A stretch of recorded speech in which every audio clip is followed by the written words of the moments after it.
జనబెహరి news కి స్వాగతం. Bulletin ముందుగా హెడ్లైన్స్ చూద్దాం.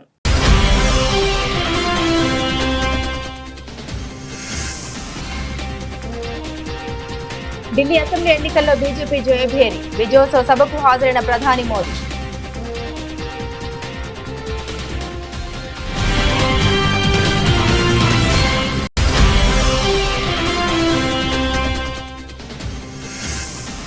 ఢిల్లీ సీఎం పదవికి అతిషి రాజీనామా. ఢిల్లీ లెఫ్టినెంట్ గవర్నర్ వీకే సక్సేనాకు రాజీనామా లేఖ అందజేసిన ఆప్ నేత.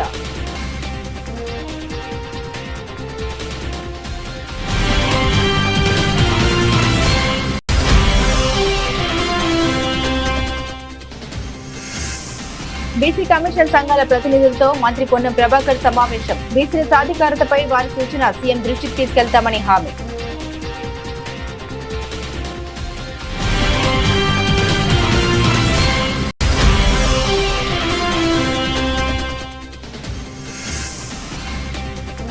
జిల్లాలో ఊపందుకున్న పట్టభద్రుల ఎమ్మెల్సీ ఎన్నికల ప్రచారం. తనకు అత్యధిక ఓట్లు వేసి గెలిపించాలని గ్రాడ్యుయేట్స్ ని కోరిన టీడీపీ అభ్యర్థి అలపాటి రాజా.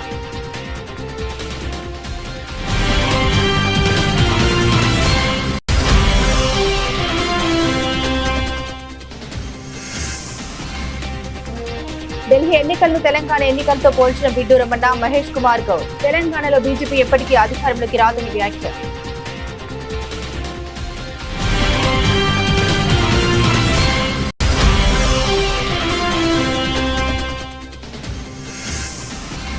మా న్యాయమైన డిమాండ్లపై స్పందించి పరిష్కరించండి. ప్రభుత్వాన్ని కోరిన గ్రామ వార్డు సచివాలయ ఎంప్లాయీస్ సంక్షేమ సంఘం నాయకులు.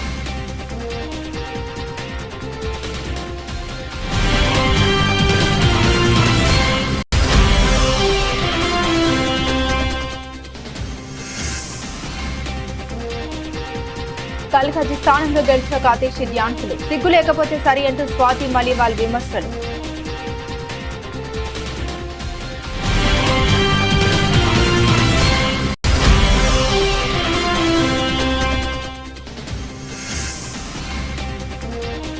రెండో వన్డే టాస్ గెలిచి బ్యాటింగ్ ఎంచుకున్న ఇంగ్లాండ్. మోకాలు నొప్పి నుండి కోలుకొని నేటి మ్యాచ్లో ఆడుతున్న కోహ్లీ.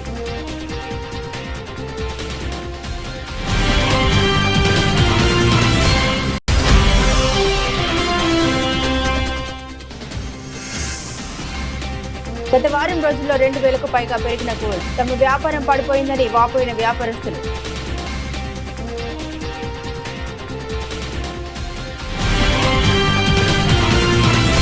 గతంలో ఎన్నడూ లేనంతగా హోరాహోరీగా సాగిన ఢిల్లీ అసెంబ్లీ ఎన్నికల్లో బీజేపీ విజయకేతనం ఎగురవేసింది. 27 ఏళ్ల తర్వాత ఢిల్లీలో బీజేపీ మళ్లీ పాగా వేసింది. ఈ నేపథ్యంలోనే ఢిల్లీలోని బీజేపీ కేంద్ర కార్యాలయంలో విజయోత్సవ సభ ఏర్పాటు చేశారు. ఈ కార్యక్రమానికి ప్రధాని నరేంద్ర మోదీ హాజరయ్యారు. ఈ కార్యక్రమంలో ఆయన మాట్లాడుతూ ఢిల్లీ ప్రజలు ఇకపై ఆధునిక నగరాన్ని చూడబోతున్నారని అన్నారు. ఎన్డీఏ పాలిత రాష్ట్రాల్లో నిజమైన అభివృద్ధి చూడొచ్చని పేర్కొన్నారు. పనితీరు ఆధారంగానే అనేక రాష్ట్రాల్లో మళ్లీ బీజేపీకి అధికారం ఇస్తున్నారని తెలిపారు. హర్యానాలో సుపరిపాలనకు నాంది పలికామని, మహారాష్ట్ర రైతులకు అన్ని విధాలుగా అండగా ఉన్నామని మోదీ తెలిపారు. బీహార్లో నితీష్ కుమార్ కూడా ఎన్డీఏపై విశ్వాసం ఉంచారని, ఏపీలో చంద్రబాబు తన ట్రాక్ రికార్డు నిరూపించుకున్నారని వివరించారు. బీజేపీ పథకాలు పేదలు, మధ్యతరగతి ప్రజలకు మేలు చేసేలా ఉంటాయని స్పష్టం చేశారు. మోదీ గ్యారంటీ అంటే తప్పకుండా పూర్తయ్యే గ్యారంటీ అని ఉద్ఘాటించారు. दिल्ली का जनादेश स्पष्ट है। आज दिल्ली में विकास, विजन और विश्वास की जीत हुई है। आज आडंबर, अराजकता, अहंकार और दिल्ली पर छाई आपदा की हार हुई।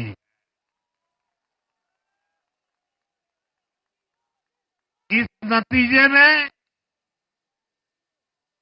भाजपा के कार्यकर्ताओं की दिन रात की मेहनत, उनका परिश्रम ये विजय को 4 चांद लगा देता।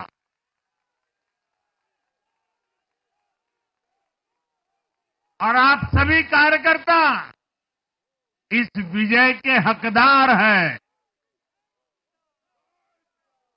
मैं भाजपा के प्रत्येक कार्यकर्ताओं भी आप सबको ये विजय की बहुत बहुत बधाई देता हूं और आप सबने हर परिवार में मेरा एक पत्र पहुंचाया था और मैंने दिल्ली से प्रार्थना की थी कि 21वीं सदी में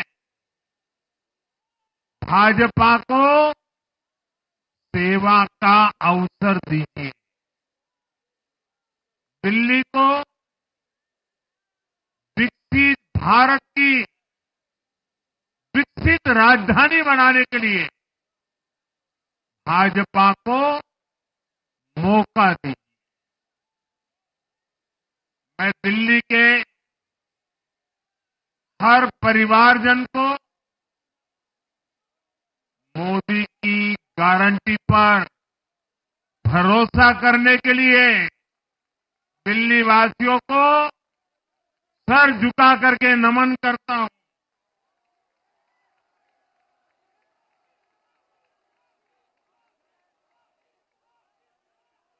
मैं दिल्ली वासियों का आभार व्यक्त करता हूं। साथियों, दिल्ली ने दिल खोलकर हमें प्यार दिया।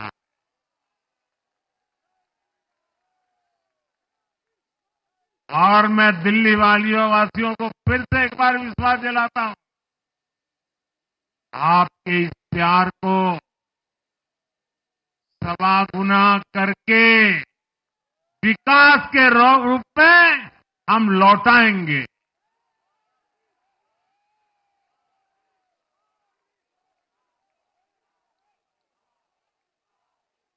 दिल्ली के लोगों का ये प्यार, ये विश्वास हम सभी पर एक कर्ज है। इसे अब दिल्ली की डबल इंजन सरकार, दिल्ली का डबल तेजी से विकास करके चुकाएगी। ఢిల్లీ ముఖ్యమంత్రి పదవికి ఆమ్ ఆద్మీ పార్టీ సీనియర్ నేత ఆతిషి మార్లెనా రాజీనామా చేశారు. ఈ మేరకు ఆదివారం ఉదయం ఢిల్లీ లెఫ్టినెంట్ గవర్నర్ వీకే సక్సేనాకు తన రాజీనామా పత్రాన్ని అందించారు. అసెంబ్లీ ఎన్నికల్లో ఓటమి నేపథ్యంలో ఆతిషి సీఎం పదవికి రాజీనామా చేశారు. ఈ సందర్భంగా ఆతిషి మాట్లాడుతూ అసెంబ్లీ ఎన్నికల్లో ఓటమి తమ పార్టీకి పెద్ద ఎదురుదెబ్బ అని వ్యాఖ్యానించారు. పార్టీ ఓటమి పాలైనప్పటికీ బీజేపీ అక్రమాలు, అవినీతిపై తాము చేస్తున్న పోరాటం మాత్రం ఆపబోమని స్పష్టం చేశారు. పార్టీలో కీలక నేతలు ఓడిపోవడం విచారకరమని అన్నారు. తనపై నమ్మకంతో గెలిపించిన కల్కాజీ ఓటర్లకు అతిషి మరోసారి ధన్యవాదాలు తెలిపారు. కాగా ఢిల్లీ లిక్కర్ స్కామ్ కేసులో జైలు పాలైనప్పటికీ సీఎం పదవిని అంటిపెట్టుకుని ఉన్న కేజ్రీవాల్ బెయిల్ పై బయటకు వచ్చాక రాజీనామా చేశారు. పార్టీ సీనియర్ నేత అతిషిని ముఖ్యమంత్రి పదవిలో కూర్చోబెట్టారు. అనూహ్యంగా దక్కిన సీఎం పదవిలో బాధ్యతగా పనిచేస్తూనే ఎన్నికల తర్వాత మళ్లీ కేజ్రీవాల్ సీఎంగా ప్రమాణ స్వీకారం చేస్తారని అతిషి చెబుతూ వచ్చారు. అయితే తాజా ఎన్నికల్లో కేజ్రీవాల్ సహా పార్టీ కీలక నేతలు ఓటమి పాలవడంతో అతిషి తన పదవికి రాజీనామా చేశారు. కులగణన ద్వారా బీసీలకు సామాజిక న్యాయం అందించేందుకు రాష్ట్ర ప్రభుత్వం చిత్తశుద్దితో పనిచేస్తోందని బీసీ రవాణా శాఖల మంత్రి పొన్నం ప్రభాకర్ స్పష్టం చేశారు. బీసీ కమిషన్, బీసీ సంఘాల ప్రతినిధులు, బీసీ మేధావులతో ప్రభుత్వ సలహాదారు కె కేశవరావుతో కలిసి ఆయన సచివాలయంలో సమావేశమయ్యారు. ఈ సందర్భంగా మంత్రి పొన్నం మాట్లాడారు. ప్రభుత్వం అత్యంత పారదర్శకంగా నిర్వహించిన కులగణన సర్వేపై కొన్ని ప్రతిపక్ష పార్టీలు అభ్యంతరాలు లేవనెత్తి సర్వేను తప్పులు పడుతున్నందున వాస్తవ పరిస్థితి వివరించేందుకే ఈ సమావేశం అని తెలిపారు. అనంతరం బీసీ సంఘాల ప్రతినిధులు లేవనెత్తిన సందేహాన్ని నివృత్తి చేశారు. అలాగే గ్రేటర్ హైదరాబాద్ పరిధిలో సర్వే పూర్తిగా జరగలేదంటూ వచ్చిన ఫిర్యాదుల్ని ప్రభుత్వం పరిశీలిస్తోందని మంత్రి చెప్పారు. ముఖ్యమంత్రి నేతృత్వంలో కులగణను అత్యంత పారదర్శకంగా నిర్వహించిన రాష్ట్ర ప్రభుత్వంపై బీజేపీ, బీఆర్ఎస్ తప్పుడు విమర్శలు చేస్తున్నాయని పొన్నం పేర్కొన్నారు. కాగా బీసీలకు 42% రిజర్వేషన్ల అంశానికి చట్టబద్దత కల్పించాలని, తమిళనాడు తరహా రిజర్వేషన్లు అమలు చేయాలని బీసీ సంఘాల ప్రతినిధులు ఈ సందర్భంగా మంత్రిని కోరారు. అలాగే కులగణనలో జరిగిన పొరపాట్లను సరిచేసేందుకు మిగిలిన సర్వే పూర్తి చేసేందుకు చర్యలు తీసుకోవాలని సూచించారు. ఓటర్ జాబితా కంటే తక్కువ జనాభా లెక్కలపై పరిశీలించి రీసర్వే చేయాలని కోరారు. బీసీల జనాభా తగ్గించిన పక్షంలో రిజర్వేషన్లపై ప్రభావం ఉంటుందని, అస్పష్టతతో స్థానిక ఎన్నికలకు వెళ్తే బీసీల రిజర్వేషన్లకు విఘాతం కలిగే అవకాశం ఉందని అభిప్రాయపడ్డారు. ఇందుకు స్పందించిన మంత్రి పొన్నం బీసీ డిక్లరేషన్ అమలు, కులగణన అంశంలో బీసీ సంఘాల ప్రతినిధులు చేసిన సూచనలు, ప్రతిపాదనలు, లేవనెత్తిన అంశాన్ని ముఖ్యమంత్రి దృష్టికి తీసుకెళ్లి వాటిపై తగు చర్యలు తీసుకుంటారు హామీ ఇచ్చారు. ఢిల్లీ అసెంబ్లీ ఎన్నికల్లో కూటమి మిత్రపక్షం బీజేపీ ఘన విజయం సాధించిన నేపథ్యంలో ఏపీ సీఎం చంద్రబాబు మీడియా సమావేశం ఏర్పాటు చేశారు. ఢిల్లీ ప్రజలు బీజేపీకి చారిత్రాత్మక విజయాన్ని అందించారని వివరించారు.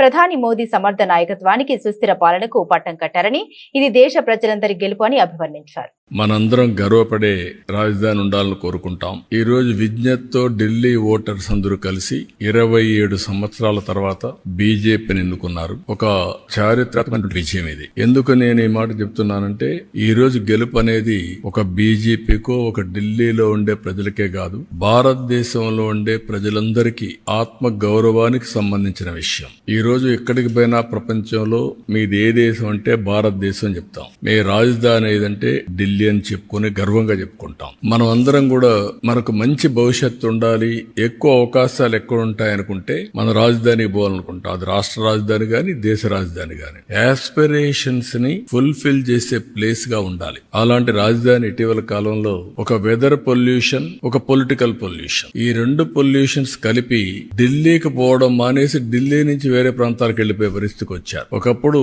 బీహార్ నుంచి ఒక ట్రైన్ ఎవ్రీడే లేబర్ అంతా కూడా అక్కడ పోయి పని చేసుకుని మళ్ళా ఈవినింగ్ ఢిల్లీ నుంచి బీహార్కి వెళ్ళేవాడు. ఇప్పుడు బీహార్ నుంచి ఢిల్లీకి రావడంలా పరిపాలన అంటే ఎట్లుంటుందంటే ఒక్కొక్కసారి పరిస్థితులన్నీ కూడా తారుమారయ్యే పరిస్థితులు వస్తుంది. దానికి ఉదాహరణ ఢిల్లీ. అయితే ఇక్కడ ఏ మోడల్ వర్కౌట్ అవుతుంది భారతదేశంలో అనుకుంటే, ప్రపంచంలో ఎక్కడ గానీ భారతదేశంలో గానీ పీపుల్స్ ఫస్ట్, ఒక సస్టైనబుల్ మోడల్ క్రియేట్ చేయాల్సిన అవసరం ఉంది. అదే నరేంద్ర మోడీ ఒక సస్టైనబుల్ మోడల్ ని క్రియేట్ చేస్తున్నాడు. ఆయన్ని మనస్ఫూర్తిగా అభినందిస్తున్నాం. ఈ రోజు ఢిల్లీలో గెలుపు కూడా ప్రధానమంత్రి నరేంద్ర మోడీ గారిపై నుండే నమ్మకం. ఆ నమ్మకంతో ఢిల్లీ ప్రజలు నరేంద్ర మోడీ గారి నాయకత్వాన్ని బలపరిచారు. తెలంగాణలో అధికారంలోకి వస్తామని భారతీయ జనతా పార్టీ నేతలు కలలు కంటున్నారని, కానీ అవి పగటి కలలేనని తెలంగాణ పీసీసీ అధ్యక్షుడు మహేష్ కుమార్ గౌడ్ అన్నారు. ఢిల్లీ అసెంబ్లీ ఎన్నికల ఫలితాలపై పలువురు తెలంగాణ బీజేపీ నేతలు స్పందిస్తూ తెలంగాణలోనూ అధికారంలోకి వస్తామని ధీమా వ్యక్తం చేశారు. వారి వ్యాఖ్యలపై మహేష్ కుమార్ గౌడ్ స్పందించారు. ఢిల్లీ ఎన్నికలు తెలంగాణ ఎన్నికలకు చాలా తేడా ఉంటుందని ఆయన అన్నారు. ఢిల్లీలో ఎన్నికల ఫలితాల్ని చూసి బీజేపీ నాయకులు ఆనందిస్తూ ఉన్నారని, కానీ మన రాష్ట్రంలో ఇప్పటికీ గెలవలేరన్నారు. ఢిల్లీ ఎన్నికలను పోల్చుతూ ఇక్కడ బీజేపీ నేతలు ఆనందపడడం విడ్డూరంగా ఉందని ఆయన వ్యాఖ్యానించారు. అరవింద్ కేజ్రీవాల్ స్వయంకృత అపరాధమే ఆమ్ ఆద్మీ పార్టీ ఓటమికి కారణమన్నారు. ఢిల్లీలో జరిగిన ఎన్నికల్ని చూసుకుని, అక్కడ ఫలితాలను చూసుకుని బీజేపీ నాయకులు అమితానందపడుతూ ఉన్నారు. ఢిల్లీలో జరిగిన ఎన్నికల్ని తెలంగాణతో పోలుస్తూ ఉన్నారు. తెలంగాణ రాజకీయ రంగంలో ఎప్పటికి కూడా బీజేపీ అధికారంలోకి వచ్చేటువంటి అవకాశమే లేదు. తెలంగాణ జనాభా ఉన్నటువంటి పరిస్థితి, జనాభాలో తెలంగాణలో ఉన్నటువంటి రాజకీయ పరిస్థితి దృష్ట్యా ఈ రాష్ట్రంలో ఎప్పటికి కూడా బీజేపీకి అలాంటి అవకాశం వచ్చే పరిస్థితే లేదు. తెలంగాణలో కాంగ్రెస్ పార్టీ ఇస్తున్నటువంటి 6 గ్యారంటీలు, రైతు బంధు, రుణమాఫీ, ఇందిరమ్మ ఇల్లు, రేషన్ కార్డులు, ఇవన్నీ కూడా ప్రజల గుండెల్లో ఇవాళ నానుతున్నటువంటి సందర్భాలు. ఇంత చక్కటి అభివృద్ది కార్యక్రమాలు, సంక్షేమ కార్యక్రమాలు ఇస్తున్న కాంగ్రెస్ పార్టీని ప్రజలు మరొకసారి గెలిపిస్తారని చెప్పడంలో ఏమాత్రం అనుమానం లేదు. బీజేపీ నాయకులు కంటున్నట్టు పగటి కలలుగానే మిగిలిపోయే అవకాశం ఉంది. ఇక కేటీఆర్ పరిస్థితి, బీజేపీని అభినందించలేక లోపట ఆనందపడుతూ ఆయనకాయన ఊహాలోకంలో మాట్లాడుతూ ఉన్నాడు. కేటీఆర్ శకం ఈ రాష్ట్రంలో ముగిసింది. కాంగ్రెస్ పార్టీ ఇస్తున్నటువంటి సంక్షేమ అభివృద్ది ఫలాలు వచ్చే ఎన్నికల్లో కూడా మళ్లీ కాంగ్రెస్ పార్టీని అధికారంలోకి తీసుకొస్తాయి. ఇదే మాదిరిగా దేశవ్యాప్తంగా కూడా రాను రోజుల్లో కాంగ్రెస్ పార్టీ పుంజుకుంటుందని చెప్పడానికి ఏమాత్రం అతిశయోక్తి కాదు. రాష్ట్రంలో ఉన్నటువంటి పరిస్థితులు, ఢిల్లీలో ఉన్నటువంటి పరిస్థితులు వేరు. దక్షిణ భారతంలో కర్ణాటక గాని తెలంగాణని కాంగ్రెస్ పార్టీని ఆదరించినారు, భవిష్యత్తులో ఆదరిస్తారు. ఎమ్మెల్సీ ఎన్నికల ప్రచారంలో జిల్లాలో ఊపందుకుంది. ఇందులో భాగంగా పట్టభద్రుల ఎమ్మెల్సీ అభ్యర్థి అలపాటి రాజా ఇందిరాగాంధీ మున్సిపల్ స్టేడియంలో ఫన్ టైమ్ క్లబ్ వద్ద వాకర్స్ కలిసి ఎమ్మెల్సీ ఎన్నికల ప్రచారం నిర్వహించారు. పట్టభద్రుల ఎమ్మెల్సీ అభ్యర్థి అలపాటి రాజా వెంట ఎమ్మెల్యే గద్దె రామ్మోహన్ నాయుడు, గజ్జా క్రాంతి ఉన్నారు. ఎమ్మెల్సీ ఎన్నికల్లో గ్రాడ్యుయేట్స్ తనకు అత్యధిక ఓట్లు వేసి గెలిపించాలని ఆయన కోరారు. గుంటూరు కృష్ణా ఉమ్మడి కూటమి అభ్యర్థిగా పోటీ చేస్తున్న సందర్భంలో నాకు ఓటు ఎందుకు వేయాలి అనే అంశాన్ని మేము ముందు ఉంచడానికి ప్రయత్నిస్తాను. మొన్న సాధారణ ఎన్నికల్లో ప్రజలు గొప్ప తీర్పు ద్వారా ఈ కూటమి ప్రభుత్వం ఏర్పడింది. మంచి ప్రభుత్వంగా గత 7 నెలల నుంచి కొనసాగుతుంది. ఈ నాయకత్వాన్ని మరొకసారి బలపరచాల్సిన అవసరం, ప్రగతికి ఓటేయాల్సినటువంటి అవసరం, మంచి ప్రభుత్వాన్ని కాపాడుకోవాల్సినటువంటి అవసరం. ఆ నేపథ్యంలో వ్యక్తిగా నేను ఎమ్మెల్సీగా వచ్చి మీ అందరినీ నాకు ఓటేయమని చెప్పి అడిగే సందర్భంలో మరి ఈరోజు ప్రజలు ఆలోచించాలి. పట్టభద్రులు మరి ముఖ్యంగా ప్రతి ఒక్కరు కూడా ఓటు నమోదైన ప్రతి ఒక్కరు కూడా పోలింగ్ బూత్కి వచ్చి ఓటు వేసి మంచి ప్రభుత్వానికి మద్దతు పలికి ప్రగతికి సోపానం అన్నట్టుగా నాకు ఓటు వేసి విజయాన్ని ఇవ్వాలని చెప్పి ఈ సందర్భంగా కోరుకుంటూ మరి ఈరోజు మంచి ప్రభుత్వం మంచి కూటమి నాయకత్వాన్ని అందరూ కూడా ఆహ్వానించాలి, మద్దతు పలకాలని చెప్పి కోరుకుంటూ సెలవు తీసుకుంటాను. ఈరోజు ఇందిరాగాంధీ మున్సిపల్ స్టేడియంలో వాకర్స్ అసోసియేషన్ వారు ఏర్పాటు చేసిన ఈ కార్యక్రమం, ఇక్కడ ముఖ్య అతిథి ఆలపాటి రాజేంద్ర ప్రసాద్ గారికి మద్దతు తెలుపుతా ఈరోజు క్యాంపెయినింగ్ చాలా దురుసుగా సాగాలని చెప్పి ఇక్కడ సపోర్ట్ చేసిన వాళ్ళందరికీ కూడా చాలా చాలా ధన్యవాదాలు. మెయిన్గా ఇవాళ రాజేంద్ర ప్రసాద్ గారు ఒక మెయిన్ పాయింట్ చెప్పారు మనందరికీ కూడా. యువత అనేది పాలిటిక్స్ కి దూరంగా ఉండటం ఏ రాష్ట్రానికి ఏ దేశానికి మంచిది కాదు. ఎందుకంటే యువత అనేది కంట్రీకి బ్యాక్ బోన్, ఒక వెన్నుపూస లాంటిది. అలాంటిది యువత ప్రక్షాళన చేసి మంచి రాజకీయ నాయకుల్ని ఎన్నుకోవాలి, మంచి ప్రభుత్వాన్ని ఎన్నుకోవాలి. అందుకే ఒక అవగాహన అనేది తప్పనిసరిగా ఉండాలి. జనరల్ ఎలక్షన్స్ లోనే కాదు, ఎమ్మెల్సీ ఎలక్షన్స్, కార్పొరేషన్ ఎలక్షన్స్, ఈ ఎలక్షన్స్ అన్నిట్లో కూడా యువత అనేది జోరుగా పాల్గొని మంచి మంచి రాజకీయ నాయకుల్ని ఎన్నుకోవాలని, ముందుకు రావాలని అందరినీ ప్రార్థిస్తున్నాను. ఎందుకంటే ఇప్పుడు కూటమి ప్రభుత్వం వచ్చిన తర్వాత చాలా చాలా చాలా మంచి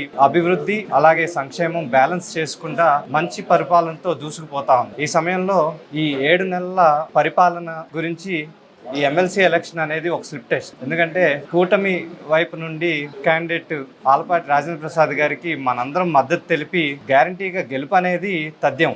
కానీ మంచి మెజారిటీతో గెలిపిస్తే అది మన ప్రభుత్వానికి ఇప్పటివరకు 7 నెలల్లో దాదాపుగా 6 లక్షల కోట్ల ఇన్వెస్ట్మెంట్స్ తీసుకొచ్చారు. అలాగే 4 లక్షల ఆడ్ జాబ్స్ సృష్టించడం జరిగింది. అలాగే యువతకి దగ్గర ఈ 5 ఏళ్లలో 20 లక్షల జాబ్స్ వరకు సృష్టించడానికి చాలా జోరుగా ముందుకు సాగుతా ఉన్నారు. ఈ టైంలో మనందరికీ ఉమ్మడి కృష్ణా గుంటూరు జిల్లాలందరికీ కూడా ఇదొక పరీక్ష. జోరుగా ఓటేయటానికి అందరూ కూడా ముందుకు రావాలి. మెయిన్ ఎమ్మెల్సీ ఎలక్షన్ లో మనకి ఎప్పుడు కూడా ఓట్ పర్సంటేజ్ అనేది చాలా తక్కువగా ఉంటుంది. ఈసారి అలా జరగకూడదు. ఎందుకంటే ఎమ్మెల్సీ అనేది పెద్దవారి కౌన్సిల్, దానిలో కూడా మన కూటమి ప్రభుత్వం మార్క్ అనేది ఉండాల్సిందే. బిల్స్ అనేవి చక్కగా పాస్ అవ్వాలంటే, ఇంకేమన్నా మనం పనులు చేయించుకోవాలన్నా, డెవలప్మెంట్ అభివృద్ధి ముందుకు సాగాలన్నా కూడా మన కూటమి క్యాండిడేట్స్ కౌన్సిల్లో ఉండటం మనకు చాలా ముఖ్యం. అందరూ కూడా నిర్లక్ష్యం చేయొద్దు. ఓటింగ్ అనేది 27వ తారీఖున జరగబోతా ఉంది. ప్రయారిటీ బేసిస్లో ఉంటుంది ఈ ఓటింగ్. మన జనరల్ ఎలక్షన్స్ లాగా టిక్ పెట్టి వచ్చేయటం కాదు. అందరూ కూడా ప్రయారిటీ నెంబర్ 1 మీద ఆలపాటి రాజేంద్ర ప్రసాద్ గారికి ఓటేయాలని కోరుకుంటూ ఇట్లు మీ గద్దె క్రాంతి కుమార్. మాజీ సీఎం వైఎస్ జగన్ విద్యా వ్యవస్థను ఎంతగానో అభివృద్ధి చేశారని ఎమ్మెల్సీ పర్వతరెడ్డి చంద్రశేఖర్ రెడ్డి అన్నారు. విద్యకు అధిక ప్రాధాన్యమిచ్చి పిల్లలకు గొప్ప చదువులు అందించారని, కానీ నేడు చంద్రబాబు వచ్చాక మొత్తం విద్యా వ్యవస్థను భ్రష్టు పట్టించారని విమర్శించారు. స్కూళ్లను మూయించేందుకు కుట్ర పన్నుతున్నారని ఆరోపించారు. మీ అందరికీ తెలుసు, మాజీ ముఖ్యమంత్రి వర్యులు జగన్మోహన్ రెడ్డి గారు ఎడ్యుకేషన్ సిస్టమ్కి ఎంత ప్రయారిటీ ఇచ్చినారన్నది అందరికి కూడా తెలుసు. ఈరోజు కనుక గవర్నమెంట్ స్కూల్స్ని కానీ గవర్నమెంట్ కాలేజెస్ని కానీ మనం ఒక్కసారి కనుక వెళ్ళి చూస్తే అసలు మనం గవర్నమెంట్ స్కూల్స్ని ఈ విధంగా ఊహించుకోగలమా? అంటే మనం చిన్నప్పుడు ఇంకొక 15-20 సంవత్సరాల క్రితం గవర్నమెంట్ స్కూల్స్ ఎలా ఉన్నాయి, ఈరోజు గవర్నమెంట్ స్కూల్స్ ఎలా ఉన్నాయి, ఎంత మార్పు వచ్చింది, ఎంత అభివృద్ధి చెందుతూ ఉంది అన్నది స్పష్టంగా ప్రతి ఒక్కరికి కూడా అర్థమవుతుంది. అయితే జగన్మోహన్ రెడ్డి గారు అనేక సంస్కరణలను తీసుకొని వచ్చి విద్యా విప్లవాన్ని తీసుకొని వచ్చారు. ఒక ఆంధ్ర రాష్ట్రంలో, భారతదేశంలోనే కాదు ప్రపంచ దేశాలకి సంబంధించి కాంపిటేటర్స్గా మన గవర్నమెంట్ స్కూల్ స్టూడెంట్స్ ఎదిగేలాగా జగన్మోహన్ రెడ్డి గారు చేసినటువంటి ప్రయత్నం ఒక అద్భుతం. ఈ విషయంలో ఆంధ్ర రాష్ట్ర ప్రజలు ఎవరు కూడా కాదనలేరు. చంద్రబాబు నాయుడు గారు 100 సంవత్సరాలు సీఎంగా ఉన్నా కూడా ఆయన ఇంత గొప్పగా గవర్నమెంట్ ఎడ్యుకేషన్ సిస్టమ్ని మార్చే అవకాశం అయితే లేదు. అయితే ఈ 9 నెలల్లో, అంటే సుమారుగా 8 నెలల్లో మాత్రమే పూర్తయింది. చంద్రబాబు నాయుడు గారి ప్రభుత్వం ఈ విద్యా వ్యవస్థకు సంబంధించి ఒక డిజాస్టర్, అంటే ఏ విధంగా ఆ వ్యవస్థని నాశనం చేస్తా ఉన్నారు అన్న దానికి నేను మీకు కొన్ని ఉదాహరణలు కూడా తీసుకొని వస్తాను. ఆయన చేసింది ఒక విద్యా విప్లవం అయితే, ఈయన చేసింది టోటల్గా విద్యా వ్యవస్థని కొలాప్స్ అయ్యే పరిస్థితికి తీసుకొని వస్తా ఉన్నారు గవర్నమెంట్ ఎడ్యుకేషన్ సిస్టమ్ని. ప్రధానంగా మీరు కనుక ఎలక్షన్ ముందు కనుక చూసుకుంటే జీవో నెంబర్ 117 రద్దు అనే విషయాన్ని తెలుగుదేశం కూటమి పార్టీ పెద్ద ఎత్తున ప్రజల ముందుకు తీసుకుని వచ్చింది. 117 జీవో రద్దు చేస్తామని వారు మేనిఫెస్టోలో కూడా ప్రకటించారు. అంటే 117 జీవోని రద్దు చేస్తాము అని. అంటే అందరూ కూడా అనుకోని ఉంటారు, తెలియ చాలా మందికి 117 జీవో అంటే ఏంటి. 117 జీవో రద్దు చేసిన దానివల్ల ఈ రాష్ట్రం చాలా బాగుపడుతుందేమో, పేద ప్రజలు వాళ్ళ యొక్క పిల్లల్ని అత్యద్భుతంగా చదివించుకుంటారేమో, పెను మార్పులు వస్తాయని చెప్పి చాలా మంది ఆశపడ్డారు. అంటే ఈ 117 జీవో గురించి అవగాహన కూడా లేక నేను చెప్తున్నాను. 117 జీవో అంటే ఏంటి? మామూలుగా మన ఎడ్యుకేషన్ సిస్టంలో 3 రకాల స్కూల్స్ ఉన్నాయి. ఒకటి ప్రైమరీ స్కూల్స్, అంటే 1 నుంచి 5వ తరగతి దాకా ప్రైమరీ స్కూల్స్ ఉంటాయి. 2 యూపీ స్కూల్స్ 7వ తరగతి దాకా ఉంటాయి. హై స్కూల్స్ 10వ తరగతి దాకా ఉంటాయి. అయితే జగన్మోహన్ రెడ్డి గ్రామ వార్డు సచివాలయ ఉద్యోగుల సమస్యలపై కూటమి ప్రభుత్వం స్పందించి పరిష్కరించాలని రాష్ట్ర ప్రభుత్వానికి గ్రామ వార్డు సచివాలయ ఎంప్లాయీస్ వెల్ఫేర్ అసోసియేషన్ అధ్యక్షుడు ఎం మనోహర్ బాబు విజ్ఞప్తి చేశారు. ఇంతవరకు ప్రమోషన్ పాలసీ లేదని వెంటనే రూపొందించి అమలు చేయాలని ప్రభుత్వాన్ని కోరారు. తమ న్యాయమైన డిమాండ్లను పరిష్కరించకుంటే వచ్చే ఏప్రిల్లో ఉద్యమ కార్యాచరణ ప్రకటిస్తామని ప్రభుత్వాన్ని హెచ్చరించారు. గ్రామ వార్డు సచివాలయ ఎంప్లాయీస్ వెల్ఫేర్ అసోసియేషన్ ఆధ్వర్యంలో వెటర్నరీ కాలనీలోని AP agricultural officers association meeting హాల్లో శనివారం సమావేశం జరిగింది.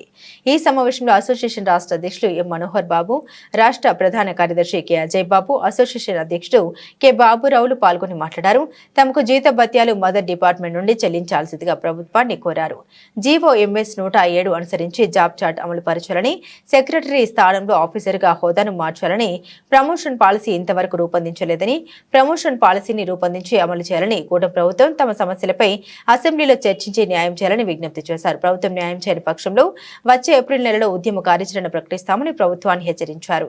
ఈ సమావేశంలో యుఎన్జీఓ రాష్ట్ర అధ్యక్షుడు రాంబాబు, గ్రామ సచివాలయ సెక్రటరీలు పెద్ద సంఖ్యలో పాల్గొన్నారు. స్టీరింగ్ కమిటీ మీటింగు ఏర్పాటు చేసుకున్నాం. రాష్ట్రంలో ఉన్న 11,000 పైచిలుకు ఉద్యోగుల యొక్క ప్రధానమైనటువంటి సమస్యల మీద చర్చించి తీర్మానాలు ఆమోదింపజేసుకొని ఒక నిర్దిష్టమైన కార్యాచరణ ఈరోజు ప్రకటించడానికి ఈ మీటింగ్ ఏర్పాటు చేసుకోవడం జరిగింది. ప్రధానంగా 2019 గ్రామ వార్డు సచివాలయ వ్యవస్థ ఏర్పాటు చేసినప్పటి నుండి ఈ సచివాలయ వ్యవస్థలో ఉన్నటువంటి వెల్ఫేర్ అండ్ ఎడ్యుకేషన్ అసిస్టెంట్ అటువంటి ఉద్యోగులు అనేక సమస్యలని ఎదుర్కొంటూ గవర్నమెంట్ యొక్క పథకాలు, వారి యొక్క ఆలోచన, ప్రత్యేకంగా పౌరుల యొక్క సేవల్లో ఎక్కడ కూడా వెనక దక్కకుండా పనిచేస్తూ ఉన్నారు. అయితే ఉద్యోగ పరంగా వారికి వచ్చేటువంటి ప్రధానమైన సమస్యల మీద గత ప్రభుత్వం, ఈ ప్రభుత్వం ఇంకా అడ్రస్ చేయనందుకు, పరిష్కారానికి కనీసం చొరవ చూపినందుకు చాలా మనోవేదనకు గురి అవుతూ ఉన్నాము. ప్రత్యేకంగా జీతభత్యాల చెల్లింపు విషయంలో ప్రతి నెల మానసికంగా ఇబ్బంది పడుతూ ఉన్నాం. కారణం ఏంటంటే సోషల్ వెల్ఫేర్ డిపార్ట్మెంట్లో మా సర్వీస్ ఉంటుంది, ఉద్యోగాలు చెల్లించేదేం పంచాయతీరాజ్ డిపార్ట్మెంట్. అంటే 2 డిపార్ట్మెంట్ల మధ్య ఇరుక్కుపోయి ఇబ్బంది పడతా ఉన్నాం. కాబట్టి మా సర్వీసు రూల్ ఎక్కడ ఉంటుందో అక్కడే మా జీతభత్యాలు చెల్లించాలనేది మా ప్రధానమైనటువంటి సమస్య. ఇది డిమాండ్గా ఈరోజు మరి ఏర్పాటు చేసుకోవడం జరిగింది. రెండో అంశం ఏంటంటే మరి 107 జీవో ప్రకారం మాకు జాబ్ చార్ట్ ఇచ్చారు ఈ ఉద్యోగం మమ్మల్ని ఏర్పాటు చేసుకున్నప్పటి నుంచి. అయితే ఆ జీవోకి ఎగనెస్ట్ గా అందరికీ నమస్కారం అండి. నా పేరు బిరియం మనోహర్ బాబు, గ్రామ వార్డు సచివాలయం ఎంప్లాయీస్ వెల్ఫేర్ అసోసియేషన్ రాష్ట్ర అధ్యక్షులుగా పనిచేస్తున్నాను.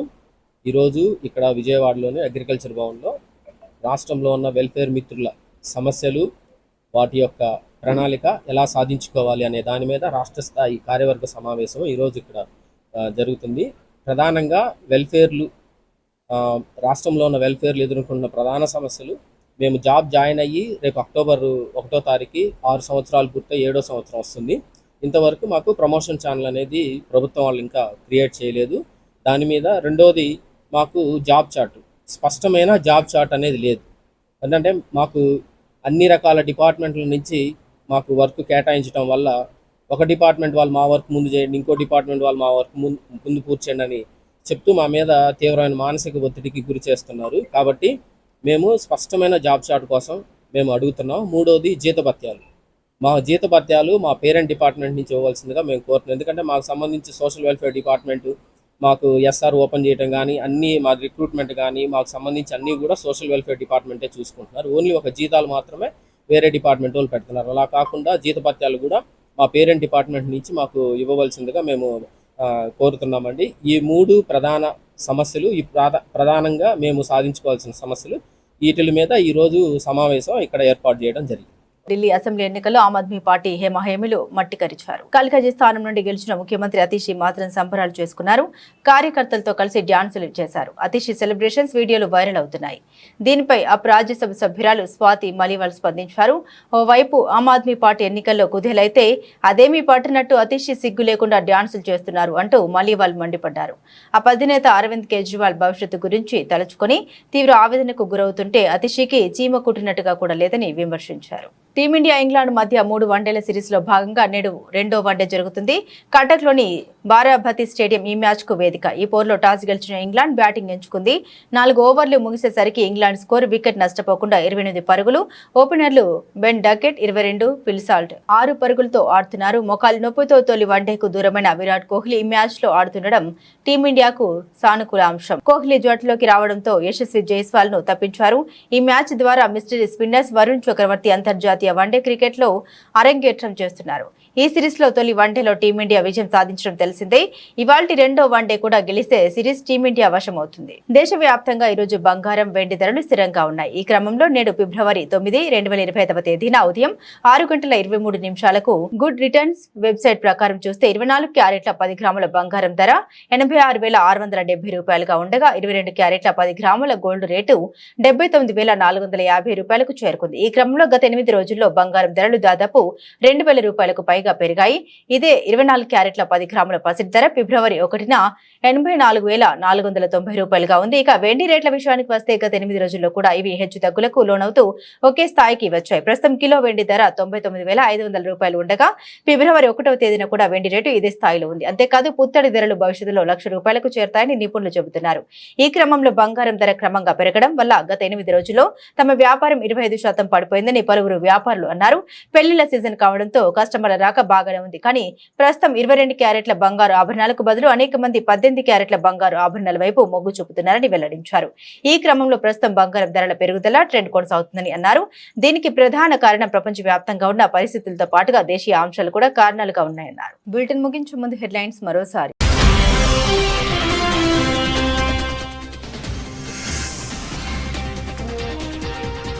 ఢిల్లీ అసెంబ్లీ ఎన్నికల్లో బీజేపీ జయభేరి. విజయోత్సవ సభకు హాజరైన ప్రధాని మోదీ.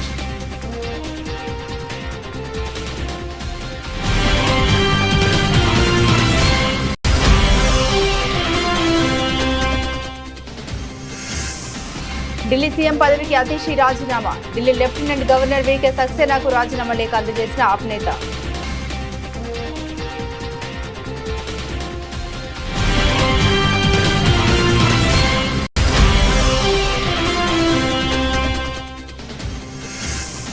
బీసీ కమిషన్ సంఘాల ప్రతినిధులతో మంత్రి పొన్నం ప్రభాకర్ సమావేశం. బీసీల సాధికారతపై వారి సూచన సీఎం దృష్టికి తీసుకెళ్తామని హామీ.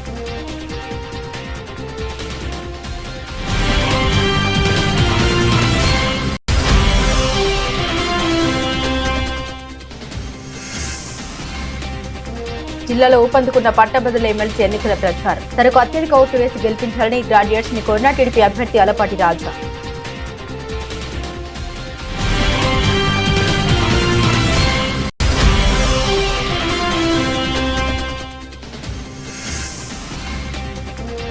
ఢిల్లీ ఎన్నికలను తెలంగాణ ఎన్నికలతో పోల్చిన బిడ్డూ రమణ, మహేష్ కుమార్ గౌడ్. తెలంగాణలో బీజేపీ ఎప్పటికీ అధికారంలోకి రాదని వ్యాఖ్య.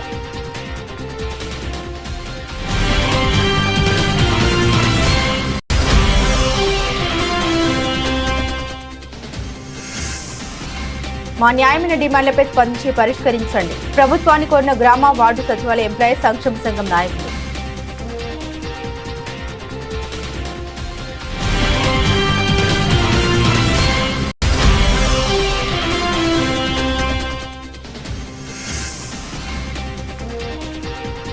కల్కాజీ స్థానంలో గెలిచిన కాతేషి డ్యాన్సులు. సిగ్గు లేకపోతే సరి అంటూ స్వాతి మలివాల్ విమర్శలు.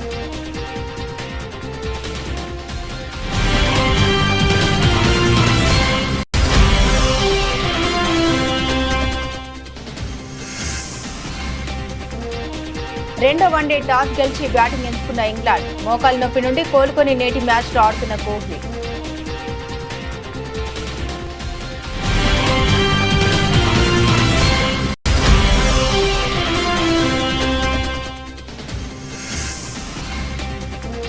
రోజుల్లో 2,000కు పైగా పెరిగిన గోల్డ్. తమ వ్యాపారం పడిపోయిందని వాపోయిన వ్యాపారస్తులు.